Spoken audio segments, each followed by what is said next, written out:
Hello friends, welcome to बनर classes. दोस्तों, हम लोग सेशन के अंतर्गत एसएससी जीडी 2022 के महत्वपूर्ण प्रश्न को कर रहे हैं और ये आपका तीसरा सेट होगा। इससे पहले 2 सेट करा चुके हैं, आप उसको जाकर अच्छी प्रकार से देख लीजिएगा। दोस्तों, इस सेशन में हम लोग उसी प्रकार के क्वेश्चंस को कर रहे हैं जो सेम पिछला बार एसएससी जीडी में क्वेश्चन आया था, सेम उसी पैटर्न पर आधारित उसी सिलेबस को लेकर हम ध्यान में रखते हुए कर रहे हैं। तो दोस्तों, आइए हम लोग देर न करते हुए इस सेशन की शुरुआत करते हैं। दोस्तों, सेशन की शुरुआत करने से पहले एक आपसे छोटी सी रिक्वेस्ट करेंगे। यदि आप नए हैं तो हमारे चैनल को सब्सक्राइब करें और बेल आइकन को प्रेस कर लें। तो आइए दोस्तों, हम लोग लेते हैं पहला प्रश्न। देखिए, ये पहला प्रश्न है, उस विकल्प का चयन करें जिसका तीसरे शब्द के साथ वही संबंध है जो दूसरे का पहले के साथ संबंध है। देखिए, जैसे बटुआ का संबंध रुपया से है, उसी प्रकार से पेन ड्राइव का संबंध किससे होगा। देखिए, बटुआ का संबंध रुपया से है, किसी बटुए के अंदर रुपया होगा, उसी तरह पेन ड्राइव के अंदर कोई भी डाटा होता है। क्या होता है? डाटा। इस प्रकार से ऑप्शन नंबर सी राइट होंगे। इसके बाद अगला प्रश्न लेते हैं। दूसरा प्रश्न है, नीचे दिए गए विकल्पों में से संबंधित शब्द का चयन करना है। जैसे परिवहन का संबंध माल से है, तो उसी प्रकार से बैंक का संबंध किससे होगा। देखिए, कोई भी परिवहन है, जिससे कोई भी यातायात, ट्रक है, बस है, वो है, कोई भी चीज को ले जाते हैं। उसी प्रकार से बैंक है, बैंक में भी कोई भी चीज हम लोग क्या करते हैं, धन को जमा करते हैं। इस आधार पर ऑप्शन नंबर ए राइट होगा। इसके बाद नेक्स्ट क्वेश्चन लेते हैं। तीसरा प्रश्न है कि किसी कोड भाषा में यदि JINX को 5862 लिखे, उसी प्रकार से ZEBU को 4371, उसी प्रकार से FUZE को 9143 लिखें, तब उसी प्रकार से UNIX को क्या लिखेंगे। देखिए दोस्तों, ये आपको सिंपल है, इसमें कोड है, ये कोडिंग डिकोडिंग का प्रश्न है। आप देख लीजिए, इन जो 3 दिए हैं उनमें से यू का कोड क्या है। अगर यहाँ हम देखें यू, यहाँ यू है, तो यहाँ का यू का कोड देखेंगे, यहाँ 1 है। आप यहाँ डायरेक्ट 1 ले सकते हैं। और एन है, और एन का कोड देखेंगे तो एन का कोड यहाँ पर देखें, यहाँ पर 6 है, तो यहाँ पर हम 6 ले लेंगे। और आई है, और आई का कोड हम दूसरा देखेंगे तो आई का कोड आपका 8 हो जाएगा। तथा एक्स, एक्स का कोड आप देख सकते हैं, एक्स का कोड आपका 2 है। तो आप देख लीजिए 1682 किसका ऑप्शन है। ऑप्शन नंबर सी राइट होगा। इसके बाद अगला प्रश्न लेते हैं। अगला प्रश्न है, कूट को पूरा करना है, अर्थात इसको, अर्थात बी और 8 में किस प्रकार से रिलेशन बना है, उसी प्रकार से सी का अगला रिलेशन क्या बनेगा। तो बी हम देख रहे हैं दोस्तों, बी का क्रमांक आपका 2 होता है, और 2 का क्यू करिएगा तो 8 होगा। इसी प्रकार से सी है, तो और सी का क्रमांक कितना होता है, सी का क्रमांक 3 होता है, और 3 का क्यू करिएगा तो आपको 27 प्राप्त होगा। इस आधार पर option number option number A right होगा। ये ऑप्शन नंबर ए में 27 दिया है, बिल्कुल सिंपल है। इसके बाद अगला प्रश्न लेते हैं। अगला प्रश्न है कि उस विकल्प का चयन करें जो निम्नलिखित श्रृंखला में प्रश्न चिन्ह के स्थान पर आ सकता है। देखिए, ये सीरीज का क्वेश्चन है। देखिए, ये किस प्रकार से बन सकता है। देखिए, के है, के का क्या होता है, 11 होता है। ओ आपका है तो ओ का 15 है ना। इस प्रकार से फिर एस, देखिए एस का 19, फिर 23 है, 23 का डब्लू, ए है, ए का 1 है।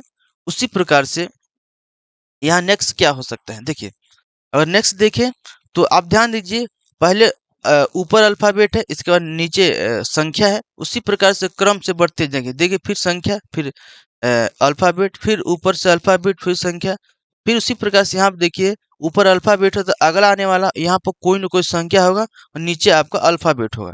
तो आप देख लेते हैं क्या है, कोई ना कोई संख्या होगा। तो देखिए, एफ है, एफ का क्रमांक क्या होता है, 5 है, 5 का क्रमांक एफ नहीं होता, ये 6 होता है, ये नहीं होगा।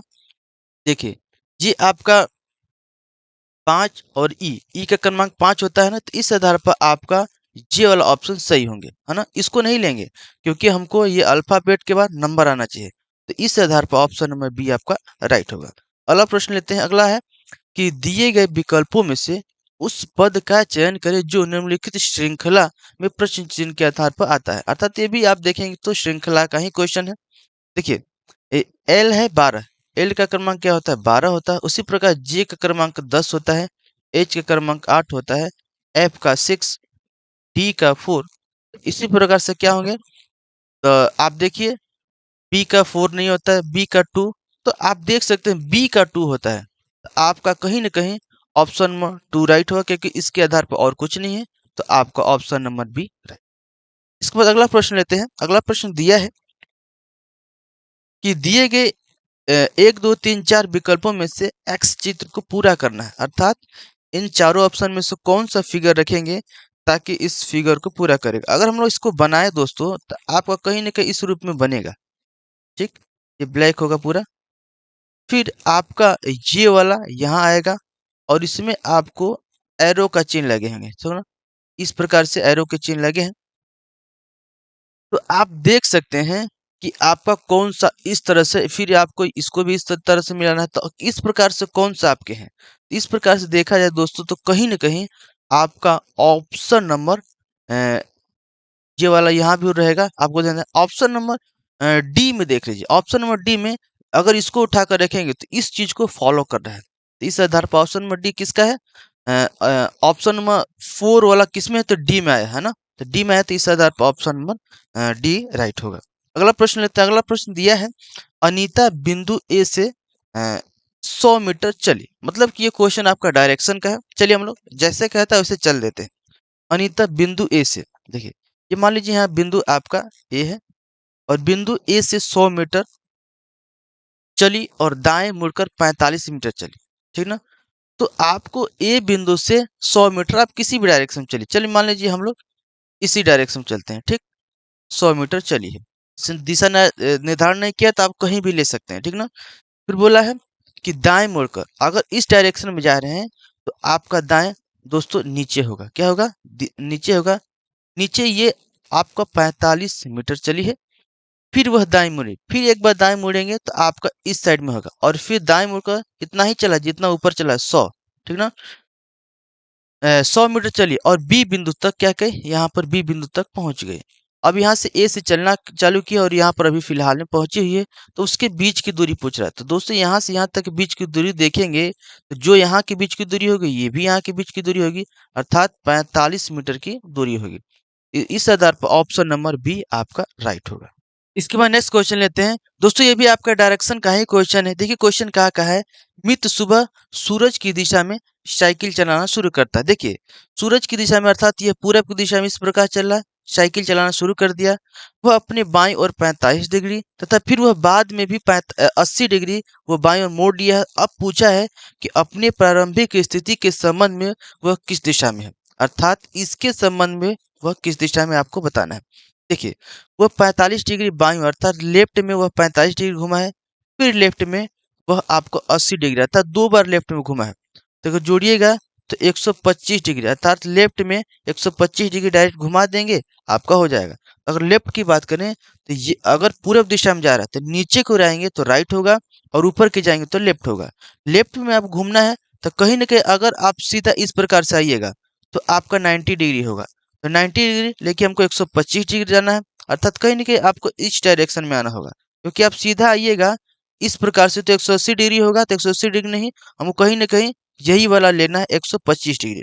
तो आपको इसी एरिया में होगा।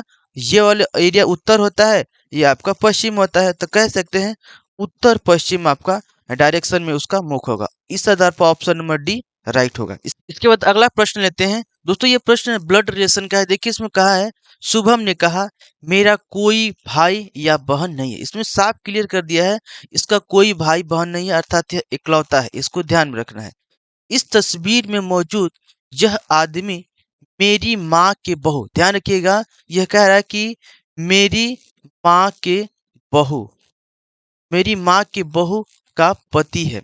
देखिए मेरी माँ के अर्थात मैं अपने कहूँ मेरी, मैं अपनी माँ का इकलौता पुत्र हूँ, उसका बहू कहूँ तो उसके बहू का पति कौन होगा? उसके बहू का पति दोस्तों तो खुद मैं ही हूँगा ना। उसके बहू का पति खुद मैं हूँगा, अर्थात मैं अपना स्वयं बात कर रहा हूँ। अर्थात शुभम का उस तस्वीर के साथ संबंध क्या होगा? तो उस तस्वीर के साथ शुभम का स्वयं का संबंध होगा, क्योंकि खुद अपनी ही बात कर रहा है। क्योंकि उस तस्वीर में वो खुद है और कह रहा है कि बहू का वह पति है। इस बहू का पति बन रहा हूं ना, तो मैं ही, अर्थात वो स्वयं की बात कर रहा है। इस आधार पर ऑप्शन नंबर डी राइट होगा। अगला प्रश्न लेते हैं दोस्तों। देखिए अगला प्रश्न भी आपका ब्लड रिलेशन का ही प्रश्न है। देखिए प्रदीप कहते हैं कि विशाल की माँ मेरी माँ की इकलौती बेटी है। तो प्रदीप का विशाल से क्या संबंध है? इसको समझिएगा। बोला है प्रदीप कहता है कि विशाल की माँ, देखिए ये मान लीजिए विशाल है, इसकी जो माँ है, चलिए इसकी माँ एक पीढ़ी ऊपर जाएगी। विशाल की माँ मेरी माँ अर्थात प्रदीप की माँ की इकलौती बेटी है। मान लीजिए प्रदीप है, इसकी माँ की इकलौती बेटी, ये कौन है? ये बेटी है ना? दोस्तों देखिए, यह मेरी अर्थात प्रदीप की जो माँ है उसकी इकलौती बेटी जो है, तो इसकी बहन हुई, उसकी बहन हुई ना, इसकी बहन हुई, तो इसका जो भी पुत्र होगा, तो इसमें क्या संबंध होगा? तो हमारी बहन का पुत्र हमारा क्या लगेगा? तो हमारा भांजा, और मैं उसका क्या लगूंगा? मामा लगूंगा। अर्थात हमारे और विशाल के बीच में मामा का संबंध है। तो इस आधार पर ऑप्शन नंबर डी आपका राइट होगा। इसके बाद अगला प्रश्न लेते हैं दोस्तों। इसमें कहा है प्रतीकों के उपयुक्त सेट का चयन करना है। दोस्तों ये सिंबल रिलेशन का मैथमेटिकल ऑपरेशन का प्रश्न है। ऐसे प्रश्न को बनाने के लिए हम बोले हैं या तो पहला ऑप्शन चेक करिए, इसके बाद डायरेक्ट डी वाला ऑप्शन चेक करिए। इन्हीं में से ज्यादातर ऑप्शन बनाता है, इसके बाद आप सी करेंगे, ठीक ना? तो हम लोग चलिए पहला ऑप्शन को चेक कर लेते हैं। इसमें से क्या है?